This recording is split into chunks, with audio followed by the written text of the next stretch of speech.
Boa noite, professor. Boa noite, meus amigos.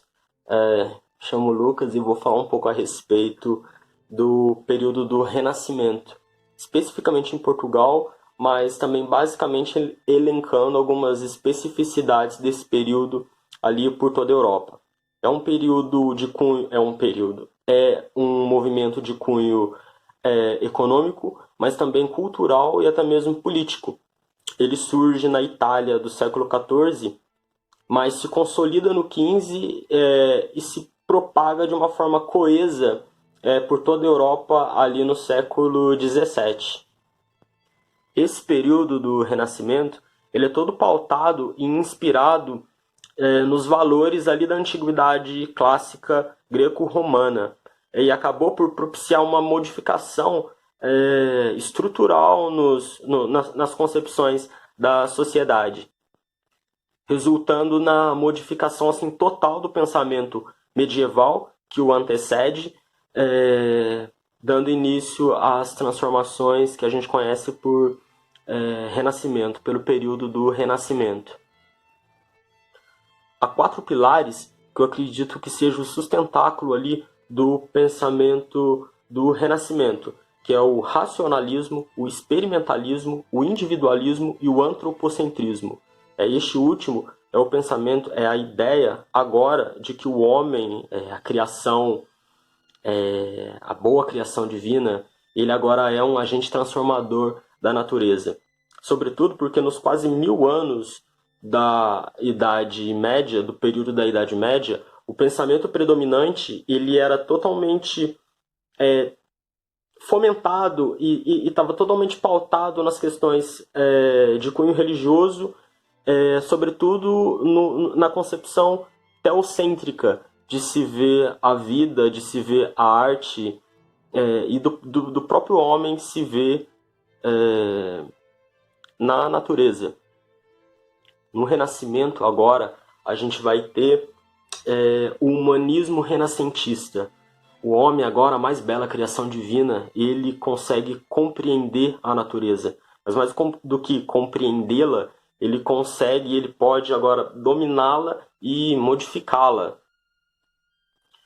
Falando agora especificamente de Portugal, do Renascimento em Portugal, eu gosto da ideia de que todas as transformações e as rupturas que houveram na Espanha, na Itália, e todas as contribuições da arte, da ciência, da cultura e do pensamento renascentista, tudo que houve nesses países, nessas nações em formação, há de se salientar também que Portugal é o primeiro Estado moderno a se constituir pós-Revolução de Avis. Eu acredito que tudo que houve de substancial e importante nessas nações, houveram também em Portugal.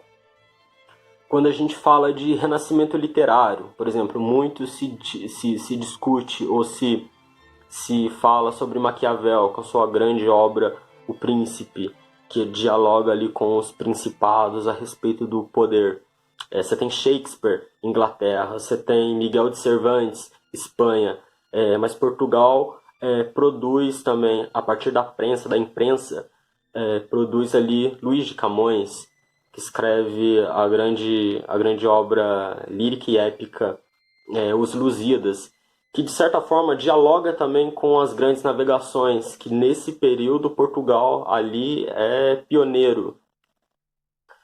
Eu gosto bastante também da ideia de que todas as transformações e as rupturas e as modificações que ocorrem ali na Idade Moderna, elas por si só não são fatores isolados.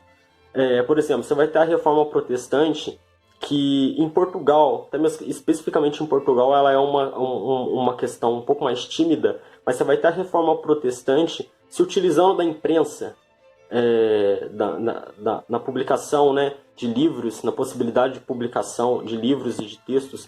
E você vai ter, por exemplo, as grandes navegações, e Portugal é pioneiro nessa questão ali no início da Idade Moderna. Você vai ter as grandes navegações também se utilizando, se beneficiando da imprensa através dos escritos de viagens de Pero Vaz de Caminha, e até mesmo os Lusíadas de Camões, que conta ali a história do nascimento de Portugal até a sua ascensão e constituição assim coesa até o século XVII.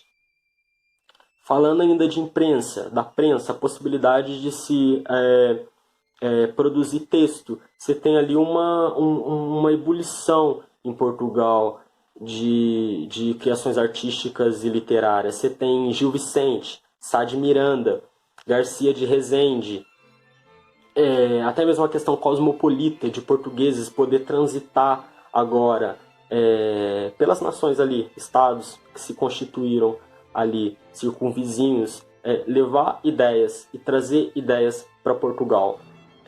Nas questões marítimas também, onde Portugal foi pioneiro. Brasil, norte da África, levar cultura, trazer cultura, a propagação da língua portuguesa, a modificação da língua portuguesa, são fatores ali preponderantes e interessantes também de se serem trazidos.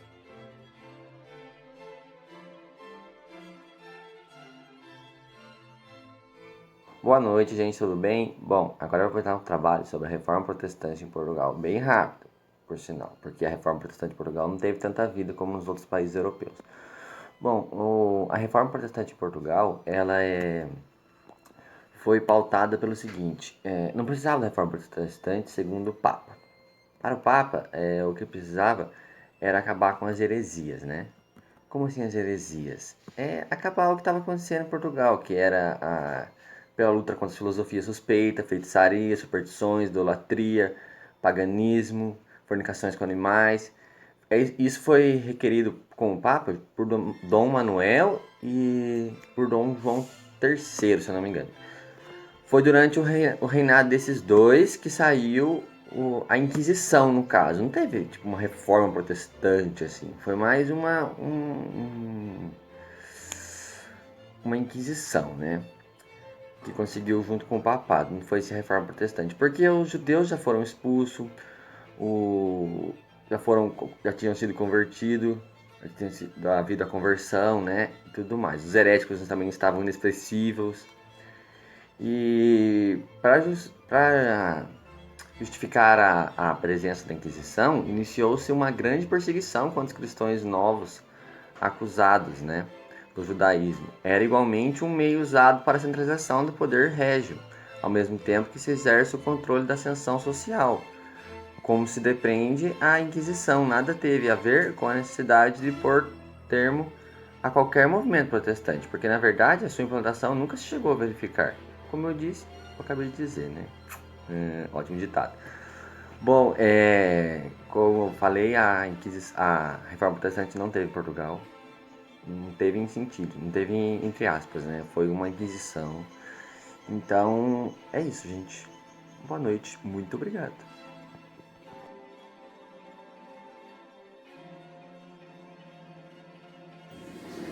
Sobre o absolutismo português, Dom João, mestre de Avis, foi o monarca que inaugurou o absolutismo em Portugal. Após, assumiu o trono com uma guerra civil, uma crise da sucessão e uma guerra contra o reino de Castela.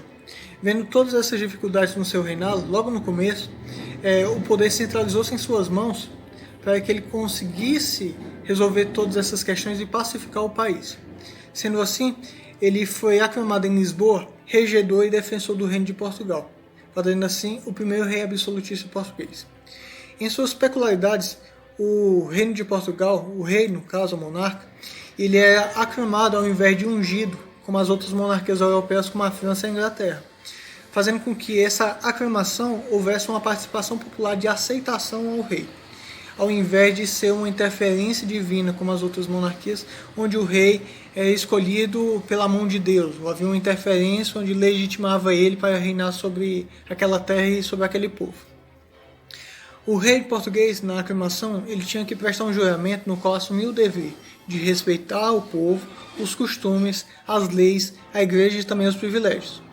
E sobre a questão das leis, só mudaria após a reforma de Pombal, onde ele colocaria o rei acima de todas as leis, sendo ele um ser inviolável no reino de Portugal. Certo? Em 1580 vai haver uma quebra da estrutura portuguesa pela união das duas coroas, Portugal e Espanha, após a morte de Dom Sebastião e assim o sucessor dele, que era um bispo. E nessa questão, a única mudança na estrutura portuguesa foi que a Corte de Lisboa, que é a sustentação do absolutismo português, deixou de existir. A independência portuguesa só virá com Dom João IV, que agora é da Casa de Bragança, mas da família real portuguesa, e que ele iniciaria o seu reinado com grandes dificuldades, por não haver mais uma estrutura que sustentasse o regime absolutista, que foi quebrado pelo rei espanhol, com o fim da Corte de Lisboa. Assim, ele faz uma modernização nas instituições e no próprio absolutismo, com a criação de uma base que conseguisse sustentar esse novo reinado e que ele pudesse governar. E que foi, no caso, a criação do Conselho de Estado, que foi uma das bases. Sendo assim, desde Dom João IV até Dom João VI, as mudanças vão ser muito pequenas, como essa reforma de Pombal, onde colocava o rei acima das leis. E após o reinado de Dona Maria I, começa então a queda do regime absolutista português, com as invasões napoleônicas, com a transferência da corte de Portugal para o Rio de Janeiro e com a elevação do Brasil a reino, e por último com a Revolução do Porto, que queria colocar Portugal como um regime agora, uma monarquia constitucionalista, dando fim ao regime absolutista português. E é essa sobre um pequeno resumo sobre a história do absolutismo português.